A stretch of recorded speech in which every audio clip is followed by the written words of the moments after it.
இயேசு கிறிஸ்துவின் இணையற்ற நாமத்தில் என் உள்ளங்கைகளில் உன்னை வரைந்திருக்கிறேன் என்கிற ஆண்டவர் கொடுத்த வாக்கு தத்தத்தோடு கூட சேர்ந்து கிறிஸ்துவில் விசுவாச ஊழியங்களின் சார்பில் உங்கள் அனைவருக்கும் என்னுடைய அன்பான வாழ்த்துதல்களை தெரிவித்துக் கொள்கிறேன்.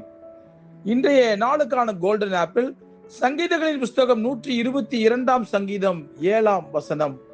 உன் அலங்கத்திற்குள்ளே சமாதானமும் உன் அரண்மனைகளுக்குள்ளே சுகமும் இருப்பதாக. இன்றைய செய்தியின் தலைப்பு, உங்கள் வீட்டில் சமாதானமும் சுகமும் வேண்டுமா? அலங்கம் என்றால் என்ன? எருசலேம் நகரத்தின் உயர்ந்த சுவர்கள் மற்றும் கோட்டைகள் தான் அலங்கம் என்று அழைக்கப்பட்டன. அரண்மனை என்றால் அரண்மனை அல்ல, பெரிய மாளிகை அல்லது வீடு என்று அர்த்தம்.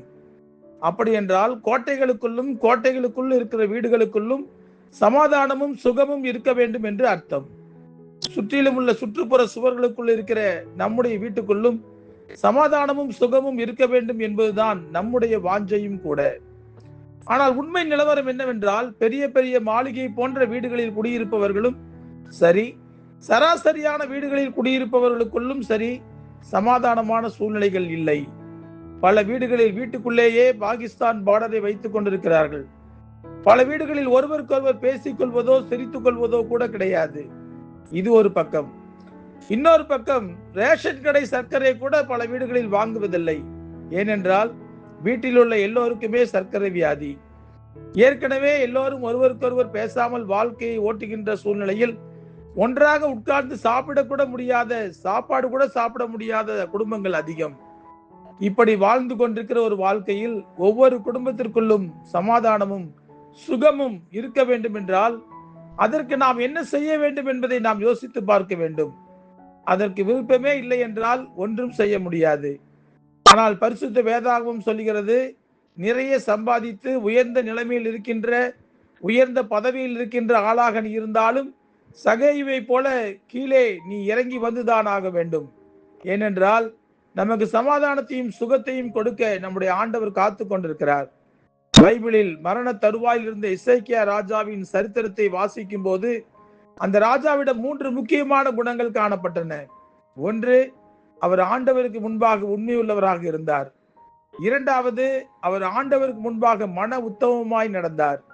மூன்றாவது, அவர் ஆண்டவருடைய பார்வைக்கு நலமானதை செய்தார். இந்த 3 காரியங்களும் அவருக்கு எப்போது கை கொடுத்தது தெரியுமா? அவருக்கு மரண நாள் என்று ஒரு நாள் வந்தது. உடனே அவர் ஆண்டவரை நோக்கி விண்ணப்பம் பண்ணும்போது அவர் செய்த 3 காரியங்களையும் ஆண்டவருக்கு அவர் நினைப்பூட்டினார். ஆண்டவரும் எசேக்கியா ராஜாவின் வேண்டுதலை கேட்டு, உன் விண்ணப்பத்தை கேட்டேன், உன் கண்ணீரை கண்டேன், இதோ உன் நாட்களோடு 15 வருஷம் கூட்டுவேன் என்று சொல்லி எசேக்கியா ராஜாவுக்கு சமாதானத்தையும் சுகத்தையும் ஆண்டவர் கொடுத்தார்.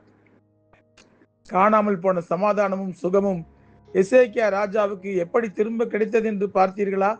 நாம் 3 காரியங்களை செய்தால் ஆண்டவர் நமக்கு திரும்ப 3 காரியங்களை செய்வார். உண்மை, உத்தமம், நன்மை 3 எசேக்கியா ராஜா கடைபிடித்தார்.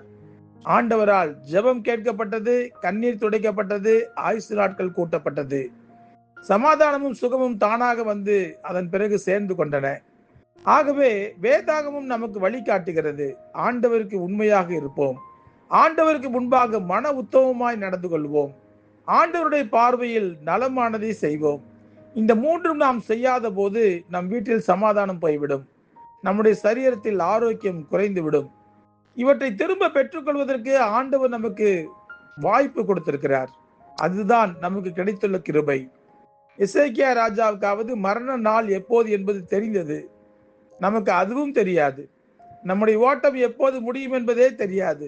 ஆனால் நாம் ஓட்டம் ஓடுகிறோம், பின்பு வாட்டமாய் காணப்படுகிறோம். உடனடியாக ஆண்டவரின் செட்டைகளுக்குள் வந்து அடைக்கலமாக்கிக் கொள்வோம். ஆண்டவருடைய வார்த்தைகளுக்கு கீழ்ப்படிந்து நடப்போம். நம்மால் முடிந்தவரை 4 பேருக்கு நன்மையான காரியங்களை செய்வோம். சமாதானமும் சுகமும் தானாக நம்மிடம் வந்து சேர்ந்து கொள்ளும். அதன் பின்பு கர்த்தருக்குள் எப்பொழுதும் நாம் சந்தோஷமாக இருப்போம். ஜெபிப்போமா? அன்புள்ள ஆண்டவரே, இந்த ஜெப வேளையில் உம்மை நோக்கி நாங்கள் ஜெபிக்கும் போது அநேகர் எங்களுடைய மனநிலையில் சமாதானம் இல்லாமல் தான் வாழ்ந்து கொண்டிருக்கிறோம்.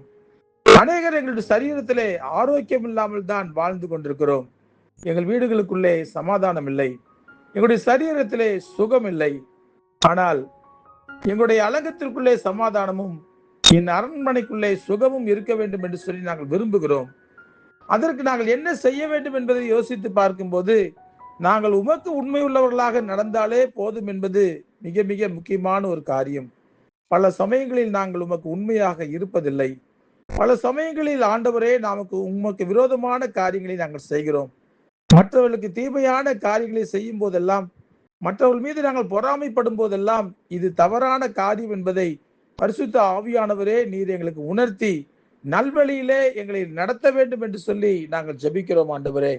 எசேக்கியா ராஜா ஜெபித்த போது எசேக்கியா ராஜாவின் ஜெபம் உம்முடைய பார்வைக்கு நல்ல உண்மையுள்ளதாய் நலமானதாய் காணப்பட்டது. எசேக்கியா ராஜா உத்தமமாய் நடந்தது போல நாங்களும் எங்களுடைய வாழ்க்கையில் உத்தமமாய் நடக்க, உமக்கு உண்மையுள்ளவர்களாய் இருக்க, பலருக்கு நன்மை செய்கிறவர்களாய் இருக்க எங்களுக்கு கிருபை தாங்கப்பா. அப்படி செய்யும் போது ஆண்டவரே எங்களுடைய வீட்டுக்குள்ளும் சமாதானமும் சுகமும் வந்துவிடும் என்று சொல்லி நாங்கள் விசுவாசிக்கிறோம்.